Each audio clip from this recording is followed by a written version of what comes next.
گزشتہ جمعہ میں رسول پاک صلی اللہ علیہ وسلم کیسے تھے تو آپ کے محاسن اور آپ کا تعارف حضرت خدیجۃ الکبریٰ رضی اللہ تعالی عنہا نے جو پیش فرمایا، اس کی روشنی میں ہم یہاں پر سیرت نبی صلی اللہ علیہ وسلم کے مختلف پہلوؤں کا مطالعہ کر رہے ہیں۔ گزشتہ ہم نے بیان کیا اخیر میں کہ آپ صلی اللہ علیہ وسلم یتیموں کے سرپرست ہیں، آپ صلی اللہ علیہ وسلم بے سہاروں کے سہارا تھے۔ ایک دن آپ صلی اللہ علیہ وسلم کعبے میں بیٹھے ہوئے ہیں، ایک اجنبی آدمی آ کر اپنی منظوم فریاد پیش کی۔ وہ ایک دیہاتی آراشی تھا۔ اس نے کہا کہ اے قریش کے لوگوں، تم باہر سے آنے والے مسافروں کو لوٹ لیتے ہو۔ تو آپ صلی اللہ علیہ وسلم نے اس سے پوچھا، تم پر کس نے ظلم کیا ہے؟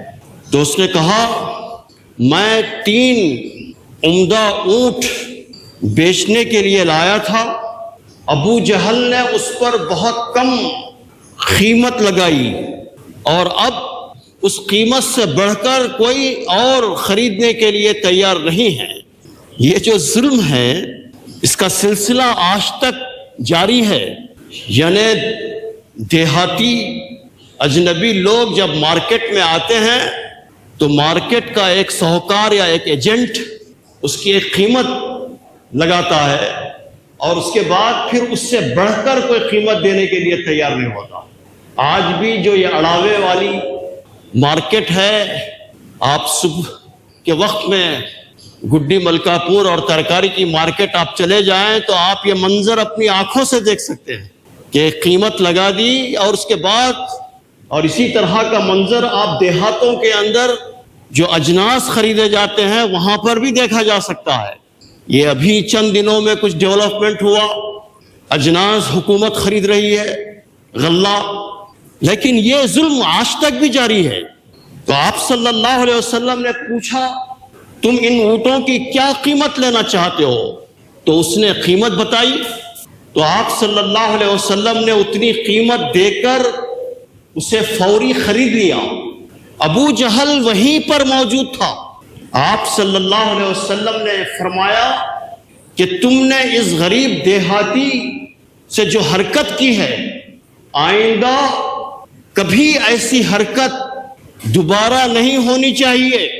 ابو جہل پر آپ صلی اللہ علیہ وسلم کا رعب اتنا پڑا کہ اس کے منہ سے یہی نکلا کہ نہیں، آئندہ کبھی ایسا نہیں ہوگا، آئندہ کبھی ایسا نہیں ہوگا۔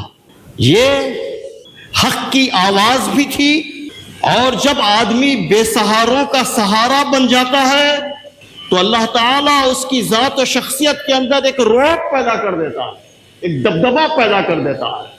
کاش مسلمان جو آج اپنے آپ کو بے سہارا سمجھ رہے ہیں اس ملک میں، اگر وہ بے سہاروں کا سہارا بننا طے کر لیں تو منظر نامہ بدل جائے گا، سیناریو چینج ہو جائے گا۔ ایک دن رسول پاک صلی اللہ علیہ وسلم ایک گلی سے گزر رہے تھے، ایک نابینا عورت ٹھوکر کھا کر گر پڑی۔ لوگ اسے گرتا دیکھ کر ہنسنے لگے، لیکن آپ صلی اللہ علیہ وسلم کے آنکھیں بھر آئیں۔ آپ صلی اللہ علیہ وسلم نے اس عورت کو اٹھایا، اسے اس کے گھر پہنچایا۔ اس کے بعد آپ صلی اللہ علیہ وسلم روزانہ اس عورت کے گھر کھانا دے جاتے۔ یہ آپ صلی اللہ علیہ وسلم کا معمول بن چکا تھا۔ ایک ضعیف بوڑھی خاتون جو مسجد نبوی میں صفائی کرتی تھی، آپ صلی اللہ علیہ وسلم باہر سفر پر تشریف لے گئے تھے۔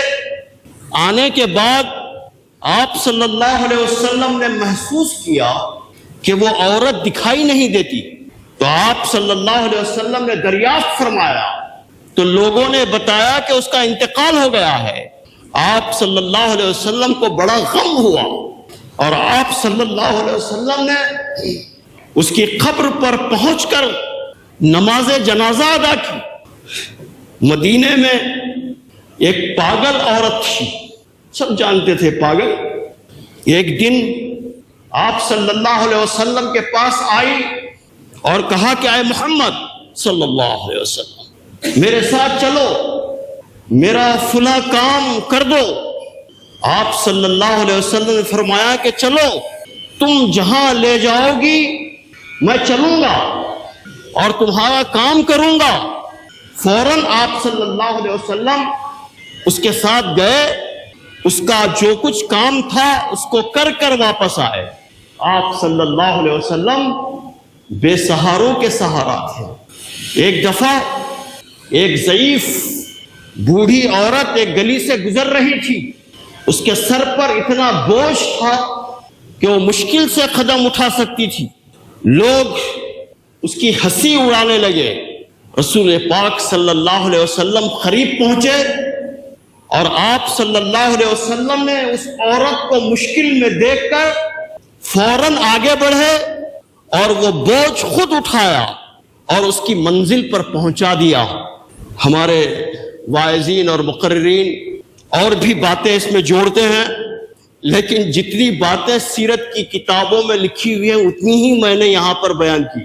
اور بھی راستے میں اس سے پوچھتے ہیں کہ ماں تم کہاں جا رہی ہو، اور وہ بتاتی ہے کہ میں محمد سے بیزار ہو کر اور اس سے بچنے کے لیے جا رہی ہوں۔ یہ سب باتیں، وہ سب زائد باتیں ہیں اور وہ کتابوں کے اندر موجود نہیں ہے سند کے ساتھ۔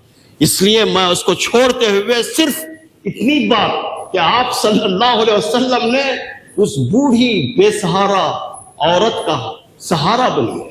رسول پاک صلی اللہ علیہ وسلم بیماروں کی خبرگیری کرتے تھے۔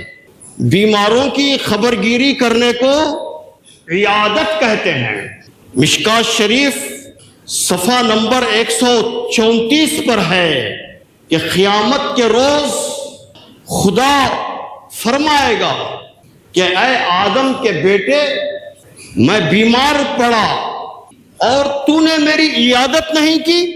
تو بندہ کہے گا اے پروردگار، آپ سارے کائنات کے رب، بھلا میں آپ کی عیادت کیسے کرتا؟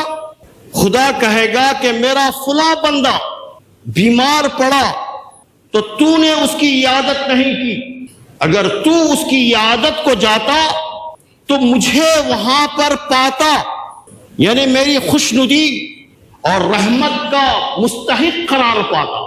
حضرت ابو ہریرہ رضی اللہ تعالی عنہ بیان کرتے ہیں کہ رسول اللہ صلی اللہ علیہ وسلم نے ارشاد فرمایا کہ جب کوئی بندہ اپنے مسلمان بھائی کی عیادت کے لیے جاتا ہے تو ایک فرشتہ مقرر کر دیا جاتا ہے اور وہ فرشتہ اس کے لیے دعا کرتا ہے اور اس کے لیے بہشت میں، جنت میں ایک باغ مقرر کر دیا جاتا ہے۔ صحیح مسلم میں ہے کہ حضرت ثوبان رضی اللہ تعالیٰ عنہ نے حضور صلی اللہ علیہ وسلم کا یہ ارشاد نقل فرمایا ہے کہ بندے مومن جب اپنے صاحب ایمان بندے کی عیادت کرتا ہے تو واپس آنے تک گویا وہ جنت کے باغ میں ہوتا ہے، واپس آنے تک گویا وہ جنت کے باغ میں ہوتا ہے۔ یہ آپ صلی اللہ علیہ وسلم کے ارشادات ہیں، سیئنگز ہیں، سٹیٹمنٹ ہے۔ آپ نے ابھی سنا۔ آئیے ہم یہ دیکھتے ہیں کہ آپ صلی اللہ علیہ وسلم کا عمل کیسا تھا۔ ہم نے اپنی گفتگو کے آغاز میں ہی کہا کہ عام طور پر جو بڑے لوگ ہوتے ہیں اچھی اچھی اور اونچی اونچی باتیں تو کرتے ہیں، لیکن ان کی جو عملی زندگی ہوتی ہے اس سے خالی ہوتی ہے۔ لیکن قربان جائیے کہ رسول اللہ صلی اللہ علیہ وسلم نے جو کچھ فرمایا اس کو کر کر بتایا۔ آپ صلی اللہ علیہ وسلم کا عمل کیسا تھا؟ حضرت سعد رضی اللہ تعالی عنہ کا بیان ہے کہ ایک مرتبہ میں بیمار ہوا تو آپ صلی اللہ علیہ وسلم میرے پاس تشریف لائے اور اپنا دست مبارک میری پیشانی پر رکھا اور میرے منہ اور پیٹ پر پھیرا، پھر دعا کی، اے خدا سعد کو شفا عطا فرما۔ اس کے بعد سے آج تک جب کبھی مجھے خیال آتا ہے تو نبی صلی اللہ علیہ وسلم کے دست مبارک کی ٹھنڈک کو میں جگر میں محسوس کرتا ہوں، میں جگر میں محسوس کرتا ہوں۔ ایک دفعہ مشہور صحابی رسول صلی اللہ علیہ وسلم حضرت سعد بن ابی وقاص سخت بیمار ہوئے۔ آپ صلی اللہ علیہ وسلم ان کی عیادت کے لیے تشریف لے گئے۔ حضرت سعد کہتے ہیں کہ رسول پاک صلی اللہ علیہ وسلم نے اپنا ہاتھ میرے سینے پر رکھا، جس کی ٹھنڈک میں نے دل میں محسوس کی۔ پھر آپ صلی اللہ علیہ وسلم نے میری صحت کے لیے 3 مرتبہ دعا مانگی اور میں تندرست ہو گیا، میں تندرست ہو گیا۔ یہ عمل سیرت کا یہ پہلو کیا بتاتا ہے کہ ہم کو عیادت کرنے میں دخالت نہیں کرنی چاہیے، عیادت کرنے میں کوتاہی نہیں کرنی چاہیے۔ ہماری کیفیت اور ہماری صورتحال تو یہ ہے کہ اگر کوئی بیمار ہو جائے اور پھر انتقال بھی کر جائے، انتقال ہو جانے کے بعد گھر کے سامنے جب شامیانہ لگے گا، کرسیاں بچھیں گی، تو جب ہم کو خیال آئے گا کہ شاید ان کا انتقال ہو گیا، ہم عیادت کے لیے تک نہیں جاتے۔ ایک صحابی بیمار ہوئے، آپ صلی اللہ علیہ وسلم ان کی عیادت کے لیے بارہا ان کے گھر تشریف لے گئے۔ وہ رات کے وقت فوت ہو گئے، لوگوں نے انہیں رات ہی میں دفن کر دیا، اور آپ صلی اللہ علیہ وسلم کو اطلاع اس لیے نہیں دی کہ آپ صلی اللہ علیہ وسلم کو تکلیف ہوگی۔ جب آپ صلی اللہ علیہ وسلم کو معلوم ہوا تو آپ نے شکایت کی کہ مجھے تم نے کیوں نہیں بتایا۔ پھر اس کے بعد آپ صلی اللہ علیہ وسلم ان کی قبر پر جا کر نماز جنازہ پڑھی۔ ایک دفعہ قبیلے خزرج کے سردار حضرت سعد بن عبادہ رضی اللہ تعالیٰ عنہ بیمار ہوئے، اور آپ صلی اللہ علیہ وسلم ان کی عیادت کے لیے تشریف لے گئے۔ ان کی حالت کو دیکھ کر آپ صلی اللہ علیہ وسلم کا دل بھر آیا، آنکھوں سے آنسو جاری ہو گئے۔ آپ صلی اللہ علیہ وسلم نے ان کی صحت کے لیے دعا مانگی، اللہ نے جلد ہی ان کی بیماری دور کر دی۔ ایک دفعہ حضرت جابر بن عبداللہ رضی اللہ تعالی عنہ انصاری بیمار ہو گئے۔ ان کا گھر کافی فاصلے پر تھا، لیکن آپ صلی اللہ علیہ وسلم ان کی عیادت کے لیے پیدل تشریف لے گئے، پیدل تشریف لے گئے۔ ایک دفعہ آپ کا ایک یہودی خادم نوجوان لڑکا تھا، سخت بیمار ہوا۔ آپ صلی اللہ علیہ وسلم کو جب معلوم ہوا تو آپ اس کی عیادت کے لیے تشریف لے گئے اور دیر تک اس کے سرہانے بیٹھ کر تسلی دیتے رہے، سہلاتے رہے۔ آپ صلی اللہ علیہ وسلم کے اخلاق کا اثر اس پر ایسا ہوا کہ وہ بارہا اپنے والد کی طرف دیکھتا تو اس کے والد نے کہا کہ تم ابو قاسم پر ایمان لے آؤ، تم ابو قاسم پر ایمان لے آؤ، اور وہ مسلمان ہو گیا۔ ایک عورت آپ پر کچرا ڈالتی تھی، پھر میں ان تفصیلات کے اندر نہیں جاؤں گا، اور آپ صلی اللہ علیہ وسلم کو اطلاع ملی کہ وہ بیمار ہے، تو آپ صلی اللہ علیہ وسلم نے اس کی عیادت کی، اس کی عیادت کی، اس کی صحت یابی کے لیے اللہ سے دعا مانگی، اور آپ کے اخلاق کا اثر اس پر ایسا ہوا کہ اسی وقت وہ ایمان لے آئی۔ رسول پاک صلی اللہ علیہ وسلم غم میں شریک ہوتے تھے۔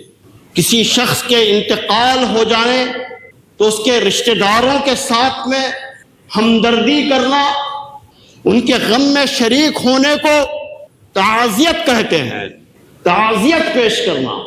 رسول پاک صلی اللہ علیہ وسلم کسی کی موت کی خبر سنتے تو تعزیت کے لیے اس کے گھر تشریف لے جاتے، گھر والوں کو تسلی دیتے، صبر کی تلقین فرماتے، جنازے میں بھی شریک ہوتے۔ ہمارا حال کیا ہے؟ گھر گئے تو جنازے میں نہیں جاتے، جنازے میں گئے تو قبرستان نہیں جاتے۔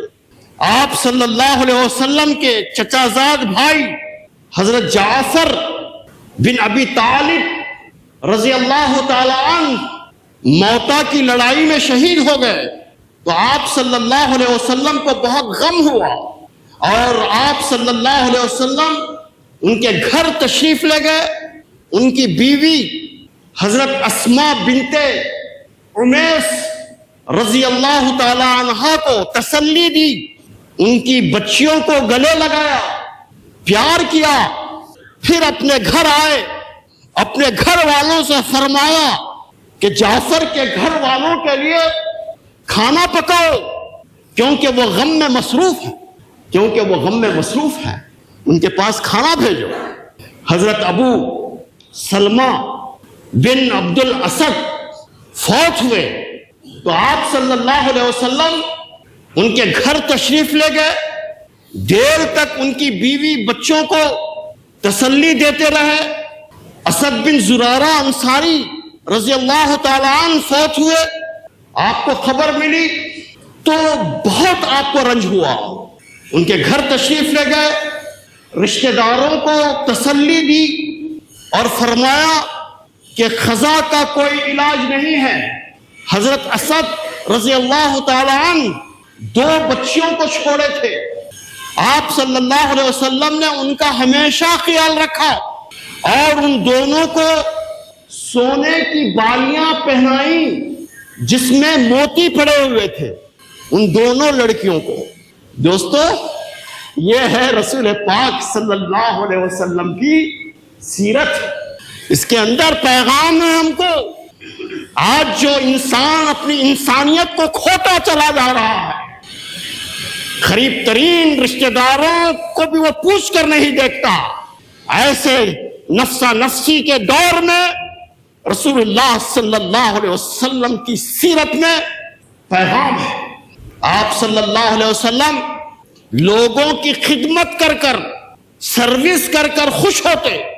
رسول پاک صلی اللہ علیہ وسلم اللہ کی بندوں کی خدمت کرنے کے لیے ہر وقت تیار رہتے، اپنا ہو یا بیگانہ ہو، مسلمان ہو یا کافر ہو، آقا ہو کہ غلام ہو، آپ صلی اللہ علیہ وسلم ہر ایک کے کام آتے۔ مکے میں آپ صلی اللہ علیہ وسلم ہر روز غریب، بے سہارا، بیوہ عورتوں کا سودا صرف خود خرید کر اپنے کاندھے پر رکھ کر اٹھا کر ان کے گھروں تک پہنچاتے۔ ایک دن ابو سفیان نے دیکھا اور اس نے انتہائی حقارت کے ساتھ میں کہا، اے محمد، تم نے غریب، نچلے اور کمینے لوگوں کا سامان اٹھا اٹھا کر اپنے خاندان کے نام کو بدنام کر دیا ہے۔ تو آپ صلی اللہ علیہ وسلم نے فرمایا کہ میں ہاشم کا پوتا ہوں، جو غریب ہو امیر ہو سب کی مدد کرتا تھا، اپنے سے کم درجے کے لوگوں کو وہ حقیر نہیں جانتا تھا، میں ہاشم کا پوتا ہوں۔ ایک دفعہ آپ صلی اللہ علیہ وسلم نے، آپ کو اطلاع ملی کہ حضرت خباب بن ارد رضی اللہ تعالی عنہ کسی لڑائی میں گئے ہوئے ہیں اور ان کے گھر میں کوئی مرد نہ تھا، اور عورتیں جانوروں کا دودھ دھونا نہیں جانتی تھیں، دودھ نچوڑنے کو دودھ دھونا کہتے ہیں، دودھ دھونا نہیں جانتی تھیں۔ تو آپ صلی اللہ علیہ وسلم روزانہ ان کے گھر جا کر دودھ دھویا کرتے تھے۔ آپ اندازہ کر سکتے ہیں، آپ امیجن کیجئے ہماری کیا کیفیت ہے۔ 4 پیسے آ گئے، گاڑی آ گئی تو سمجھو کہ ہمارے اتنا بڑا آدمی کوئی ہے ہی نہیں دنیا میں، کوئی ہم کو دکھائی نہیں دیتا۔ لیکن قربان جائیے رسول اللہ صلی اللہ علیہ وسلم پر، اگر ہم یہ سیرت پیش کریں گے، آپ اندازہ کیجئے کہ اس ملک کے حالات کے اندر کیسی مثبت تبدیلی آئے گی۔ ایک دفعہ آپ صلی اللہ علیہ وسلم نماز کے لیے کھڑے ہو چکے تھے، اتنے میں ایک بدو آیا اور آپ کا دامن پکڑ کر بولا میرا ایک ذرا سا کام رہ گیا ہے، ایسا نہ ہو کہ میں اسے بھول جاؤں، پہلے اس کو کرو، پہلے اس کو کرو۔ اور آپ صلی اللہ علیہ وسلم وہیں سے تشریف لے گئے اور اس کا جو کچھ کام تھا وہ کر کر واپس آئے اور پھر نماز پڑھائی۔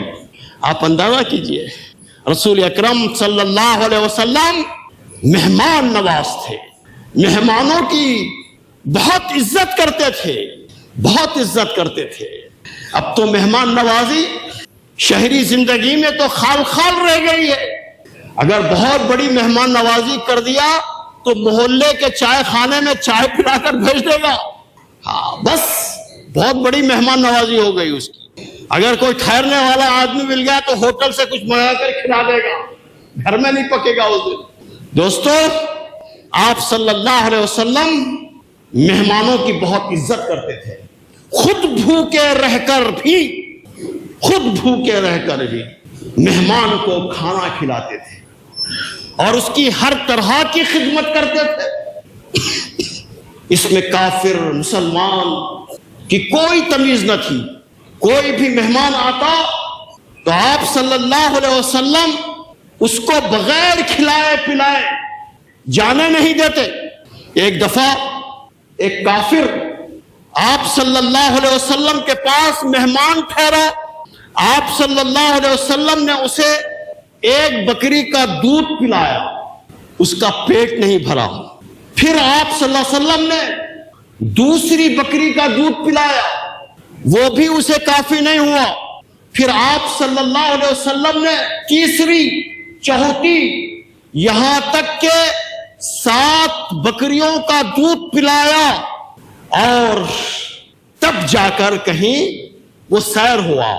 اس پورے عرصے میں 7 بکریوں کا دودھ پی گیا۔ اس پورے عرصے میں آپ صلی اللہ علیہ وسلم کے پیشانی پر کوئی بل نہیں آیا، آپ خوش رہے، کوئی حیرت کا لفظ آپ کی زبان مبارک سے نہیں نکلا۔ یہ تھی سیرت۔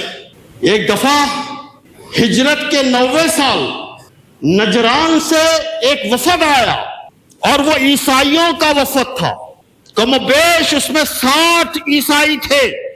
آپ صلی اللہ علیہ وسلم نے ان کو مسجد نبوی میں ٹھہرایا۔ اب یہ آج کے علماء اس پر غور کرے، ہاں آج کے علماء غور و فکر کرنا تو چھوڑ دیے ہیں، غور کریں اس پر۔ ان کو مسجد نبوی میں ٹھہرایا، ان کی بذات خود آپ نے خدمت کی، انہوں نے اجازت طلب کی کہ ہمارے طریقے پر ہم سروس کرنا چاہتے ہیں، یعنی ہمارے طریقے پر ہم عبادت کرنا چاہتے ہیں۔ تو آپ صلی اللہ علیہ وسلم نے ان کو ان کے طریقے پر عبادت کرنے کی اجازت بھی مرحمت فرمائی۔ کہاں پر؟ مسجد سے باہر نہیں، مسجد نبوی کے اندر۔ کیا اس میں غور و فکر، اس میں اجتہاد کی کوئی ضرورت نہیں ہے؟ ہماری صورتحال تو یہ ہے کہ اگر کوئی دوسرے مسلک کا آدمی مسجد میں آ جائے، میں آپ سے اپنی پریکٹیکل بات کہہ رہا ہوں، مجھ پر جو گزری وہ کہہ رہا ہوں میں آپ سے، مسجد کو کھو دیا لوگوں نے، گویا کہ خنزیر آ گیا ہے۔ یہ تو نیرو مائنڈنس ہمارا ہے، یہ تو ہماری صورتحال ہے۔ دوستو، ایک دن قبیلے بنو غفار کا ایک شخص آپ صلی اللہ علیہ وسلم کا مہمان ٹھہرا۔ اس دن رات کے کھانے کے لیے آپ کے گھر میں صرف بکری کا دودھ تھا۔ آپ صلی اللہ علیہ وسلم نے سارا دودھ مہمان کو پلا دیا اور خود فاقہ کیا۔ اس سے پہلی رات میں بھی آپ فاقہ تھے، اس سے پہلی رات میں بھی آپ فاقہ تھے۔ ایک دفعہ ایک کافر آپ کا مہمان بنا، رات کو اس نے اتنا کھانا کھا لیا کہ اس کا پیٹ گڑبڑانے لگا، پیٹ میں گڑبڑ ہو گئی اور نیند کی حالت میں ہی بستر پر وہ پخانہ کر دیا، اس کا پخانہ نکل گیا۔ صبح شرمندگی کے باعث وہ لوگ اٹھنے سے پہلے بستر چھوڑ کر چلا گیا۔ راستے میں اسے یاد آیا کہ جلدی میں وہ اپنی تلوار وہیں پر بھول آیا ہے، اور وہ اسے لینے کے لیے اس جگہ پر پہنچا تو اس نے اپنی آنکھوں سے یہ منظر دیکھا کہ رسول پاک صلی اللہ علیہ وسلم خود اپنے دست مبارک سے اس کی غلاظت صاف کر رہے تھے، اور صحابہ رضوان اللہ تعالی اجمعین وہاں پر ٹھہرے ہوئے تھے اور یہ عرض کر رہے تھے کہ یا رسول اللہ صلی اللہ علیہ وسلم یہ کام آپ ہمیں کرنے دیجئے۔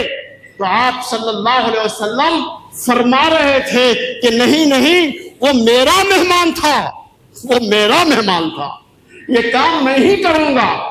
اتنے میں آپ کی نظر اس شخص پر پڑی تو آپ نے بڑی محبت کے ساتھ میں اس سے فرمایا کہ بھائی آپ اپنی تلوار یہاں بھول گئے ہو، یہ اپنی تلوار لے جاؤ۔